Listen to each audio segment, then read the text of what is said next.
Kolkata rape और murder मामले में आरोपी संजय रॉय का आज जेल में पॉलीग्राफ टेस्ट किया जा रहा है। पॉलीग्राफ टेस्ट के लिए सीबीआई की टीम के साथ सीएफएसएल के एक्सपर्ट्स भी मौजूद हैं।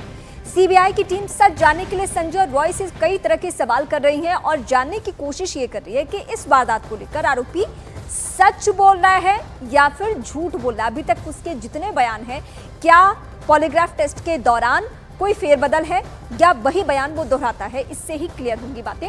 कल पूर्व प्रिंसिपल संदीप घोष समेत 6 लोगों का सीबीआई दफ्तर में पॉलीग्राफ हुआ था और अब संजय रॉय का पॉलीग्राफ टेस्ट शुरू हो चुका है। इस वक्त सीबीआई की टीम ने पॉलीग्राफ टेस्ट के दौरान करीब 20 सवाल किए हैं और सच जानने की कोशिश की है। इससे पहले सीबीआई की टीम ने संदीप घोष से 8 दिन तक लगातार पूछताछ की थी। तकरीबन 80 से ज्यादा घंटे यानी 100 घंटों से ज्यादा अभी तक पूछताछ हो चुकी है।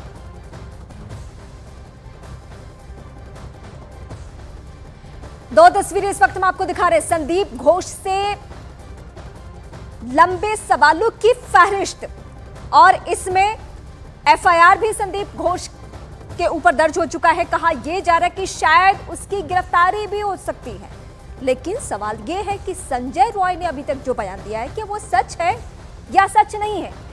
ये जानने के लिए क्या करना होगा? पॉलीग्राफ टेस्ट हो रहा है और इस टेस्ट के जरिए ही पता चलेगा। 6 लोगों का हो चुका है, जिसमें संदीप घोष है, जिसमें पीड़िता के कई मेडिकल से जुड़े हुए साथी हैं।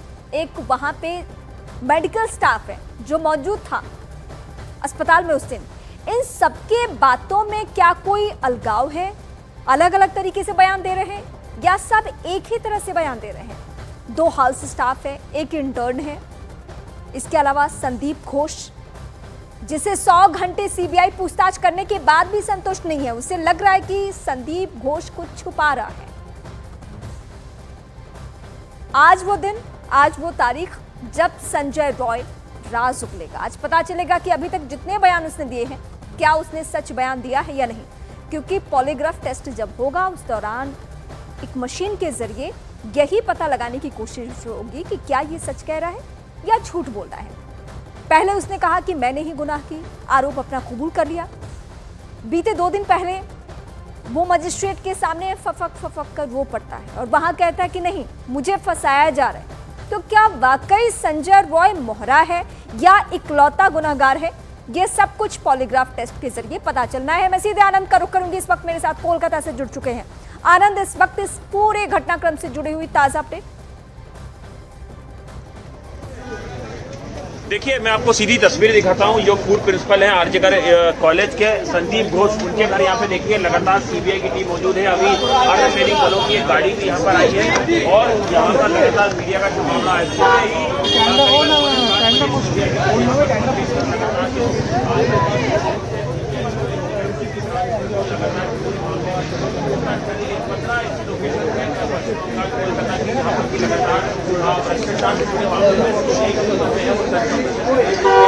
अधिकारी है जो संदीप घोष के बेहद ही करीबी है। इसके अलावा जो मेडिकल कॉलेज है वहाँ पर भी आनंद, हम एक बार फिर से आपका रुख करेंगे। इस बीच हम तस्वीरें दिखा रहे हैं जहां पे पॉलीग्राफ टेस्ट होना है और इस वक्त संजय रॉय का यानी मुख्य आरोपी का। फिलहाल सीबीआई की टीम ये पता करने की कोशिश में है कि संदीप घोष से 100 घंटे अगर सवाल पूछे गए हैं, उसकी भूमिका किस लेवल की है, संलिप्तता है, ये तो साफ हो चुका है। वरना पुलिस से लेकर सीबीआई की टीम तक इतने दिनों तक सिर्फ और सिर्फ संदीप घोष को मास्टरमाइंड मान के अभी तक पूछताछ नहीं कर रही होती। एफआईआर दर्ज हो चुका है। हालांकि ये वित्तीय अनियमितता का मामला है और कहा जा रहा है कि उस एंगल से उसकी गिरफ्तारी हो सकती है, लेकिन पर्टिकुलर रेप और मर्डर मामले में संदीप घोष की क्या भूमिका है, ये भी पता चल सकता है संजय रॉय के पॉलीग्राफ टेस्ट से। इसीलिए आज इंतजार किया जा रहा है। 6 लोगों का हो चुका है। 7वां और मुख्य आरोपी जो कि इंपॉर्टेंट कड़ी है। मैं सीधे आनंद का रुख करती हूं इस वक्त। आनंद, आप अपनी बातें पूरी कीजिए। देखिए, लगातार जो संदीप घोष है उनसे सीबीआई की पूछताछ लगातार जारी है। इस पूरे मामले में चौतरफा गिरते हुए नजर आ रहे हैं, क्योंकि जो रेप और मर्डर केस है उसमें भी लगातार उनसे पूछताछ जो है वो सीबीआई की हुई है। 8 बार सीबीआई उनसे पूछताछ कर चुकी है। कल उनका पॉलीग्राफ टेस्ट जो है वो भी हुआ है, और आज भी जो 2 बाकी लोग हैं उनका पॉलीग्राफ टेस्ट सीबीआई ऑफिस में चल रहा है। इसके अलावा जो संजय रॉय है, जो मुख्य आरोपी है, उसका भी जहाँ की जो प्रेसिडेंसी जेल है वहाँ पर जो पॉलीग्राफ टेस्ट है वो सीबीआई के अधिकारी जो दिल्ली से विशेष टीम आई है वो कर रही है। तो जो अनियमितताओं की जो शिकायत दी गई थी उस पूरे मामले में एसआईटी बनाई गई। एसआईटी अपनी जांच कर रही थी। उसी दौरान हाईकोर्ट के डायरेक्शन से सीबीआई को पूरा मामला ट्रांसफर किया गया, और सीबीआई ने कल इस पूरे मामले में एक एफआईआर दर्ज की, और उसके बाद आज सुबह से ही ताबड़तोड़ जो सर्च ऑपरेशन है वो सीबीआई का देखने को मिल रहा है। कई लोकेशन पर, जैसे कि जिसमें 15 लोकेशन है जो सीबीआई ने ऑफिशियली जानकारी दी है, वहां पर जो इस भ्रष्टाचार से जुड़े मामले में लगातार सीबीआई का सर्च ऑपरेशन चल रहा है। इसके अलावा सीबीआई सर्च ऑपरेशन के दौरान जो इलेक्ट्रॉनिक गजेट्स है, मोबाइल फोन है, वो सीज करेगी। इसके अलावा संदीप घोष के घर में क्या कोई दस्तावेज है, डॉक्यूमेंट्स है, उनके इलेक्ट्रॉनिक गजेट में क्या कुछ चीजें ऐसी हैं।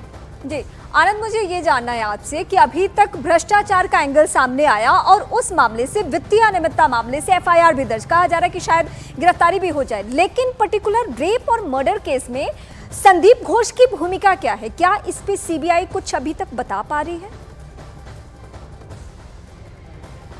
देखिए, 8 बार सीबीआई जो रेप और मर्डर से जुड़ा जो मामला है उसमें संदीप घोष से पूछताछ कर चुकी है, और उनके बयानों में जो सीबीआई है उससे लगता था कि कोई विरोधाभास है, और सीबीआई सेटिस्फाई नहीं थी। यही वजह था कि उनका पॉलीग्राफ टेस्ट कराने के लिए कोर्ट में अर्जी लगाई गई, और फिर उसके बाद कोर्ट और उनके कंसर्न से कल उनका पॉलीग्राफ टेस्ट जो है वो हुआ है। इसका दूसरा सेशन भी जो है वो सीबीआई करा सकती है। सीबीआई को अगर लगेगा कि पॉलीग्राफ का जो पहला सेशन है उससे को निष्कर्ष तक नहीं पहुंचे हैं, सीबीआई के अधिकारी संतुष्ट नहीं है, तो जो संदीप घोष है उनका दूसरी बार भी पॉलीग्राफ टेस्ट कराया जाएगा। और बात वहीं की वहीं है कि जिस सेमिनार हॉल में इस वारदात को अंजाम दिया गया उससे बहुत जल्दबाजी में उसको रिनोवेट क्यों कराया गया। इसके अलावा परिवार को जो जानकारी दी गई वो शुरुआत में वो सुसाइड की दी गई। इस पूरे मामले में अस्पताल ने पुलिस को जानकारी जो दी, और इसके अलावा एफआईआर में जो देरी हुई, ऐसी बहुत सारी चीजें थी जिसको लेकर सीबीआई की जांच जारी है। और सीबीआई को लगता है कि संदीप घोष के पास कुछ सच है उस रात का 8 और 9 तारीख का, इसलिए उनसे लगातार पूछताछ की जा रही है, और उनके सवालों से सीबीआई जो है वो संतुष्ट नहीं थी। यही वजह था कि उनका पॉलीग्राफ टेस्ट कराया गया। ठीक है आनंद, मैं एक बार फिर से आपका रुख करूंगी, और बड़ी खबरें से जुड़ी हुई हम अपने दर्शकों को बता दें, फिर आनंद का रुख करेंगे। कोलकाता केस को लेकर आरजीकर अस्पताल के पूर्व प्रिंसिपल संदीप घोष पर सीबीआई का शिकंजा पहले की तुलना में और भी कसता जा रहा है। कल पॉलीग्राफ टेस्ट के बाद आज सीबीआई की टीम अस्पताल में भ्रष्टाचार के आरोपों की जांच को लेकर एक्टिव है। सीबीआई की टीम सुबह ही संदीप घोष के घर पहुंच गई। वो सुबह 6:45 पर संदीप घोष के घर पहुंची थी। हालांकि संदीप घोष ने काफी देर बाद करीब 8 बजे अपने घर का दरवाजा खोला। इसके बाद सीबीआई की टीम आरजीकर अस्पताल भी पहुंची, और उनके पुराने दफ्तर में सर्च ऑपरेशन भी किया गया। सीबीआई की एक टीम आरजीकर अस्पताल की पूर्व प्रिंसिपल संदीप घोष के घर पहुंची, तो दूसरी अस्पताल के फॉरेंसिक अधिकारी देवाशीष सुम के घर पहुंची। सीबीआई की एक टीम आरजीकर अस्पताल भी पहुंची और अस्पताल में सर्च ऑपरेशन भी किया। टीम ने एडमिशन ब्लॉक में भी सर्च ऑपरेशन किया, जहां संदीप घोष का दफ्तर था। इसके अलावा सीबीआई की टीम अस्पताल से जुड़े लोगों के घरों पर भी पहुंची। सीबीआई की टीम कोलकाता में ही 15 ठिकानों पर सर्च ऑपरेशन कर रही है। आनंद का सीधे रुख करते हैं। आनंद, ये तो तय हो चुका है कि मास्टरमाइंड की भूमिका में रहा है संदीप घोष, वरना 100 घंटे की लंबी पूछताछ, पूरा उसका सब कुछ खंगाला जा रहा है। एंगल अभी तक साफ साफ नजर आ रहा है, लेकिन क्या रेप और मर्डर के मामले में अभी तक कुछ भी पुख्ता सबूत सीबीआई के हाथ? देखिए, सीबीआई ने इस पूरे मामले में रेप और हत्या का मुकदमा दर्ज किया है, और उसी को लेकर इन्वेस्टिगेशन सीबीआई की लगातार जारी है। अगर आप बात करें ये करप्शन का जो मामला है, इसमें एक अधिकारी थे जो आरजीकर मेडिकल कॉलेज में पहले असिस्टेंट सुपरिटेंडेंट ग्रेड 1 रहे, उसके बाद वो ग्रेड 2 हुए, और उसके बाद वो डिप्टी सुपरिटेंडेंट रहे। 16 साल तक यहाँ पर जो अख्तर अली हैं उन्होंने काम किया, और उन्होंने मीडिया में दावा किया। उसके बाद उन्होंने ये भी आरोप लगाया कि उन्होंने विजिलेंस को, एंटी करप्शन को कई बार शिकायतें दी कि किस तरह से अस्पताल के अंदर बहुत सारा करप्शन चल रहा था। उन्होंने करीबन 14-15 ऐसी चीज़ें बताई जिसको लेकर कि वो लगातार विजिलेंस और एंटी करप्शन को शिकायत करते रहे। एसआईटी ने हाल ही में उनके बयान भी लिए थे, उनके स्टेटमेंट दर्ज किए थे और हाईकोर्ट में उन्होंने एक रिट लगाई थी जिसमें उन्होंने जो बायोमेडिकल वेस्ट है उसका किस तरह से जो कारोबार है वो हो रहा है बांग्लादेश तक, उसके लिंक का जिक्र किया। इसके अलावा उन्होंने जो कैंटीन का जो टेंडर निकलता है उसको लेके उन्होंने आरोप लगाए, वहाँ पे जो छात्र हैं उन्हें पास फेल कराने का जो नेक्सस चल रहा है उसको लेके आरोप लगाए। तो ऐसी बहुत सारी शिकायतें थी जिसमें अब जो जानकारी मिल रही है कि सीबीआई आने वाले वक्त में जो अख्तर अली उनको भी एज ए विटनेस उनके भी स्टेटमेंट रिकॉर्ड करेगी और उन्हें बहुत जल्द सीबीआई जो है वो बुला सकती है उनके स्टेटमेंट रिकॉर्ड करने के लिए। तो अब धीरे धीरे सीबीआई की जो जांच है करप्शन मामले में वो तेज हो गई है और जितने भी संदीप घोष के एसोसिएट्स हैं या इस पूरे मामले से जुड़े हुए जो और अधिकारी हैं जो अस्पताल में सेवाएं दे रहे हैं या पहले दे चुके हैं, उन सब पर अब धीरे धीरे शिकंजा कसना शुरू होगा जो इस पूरे करप्शन में संदीप घोष के साथ शामिल थे।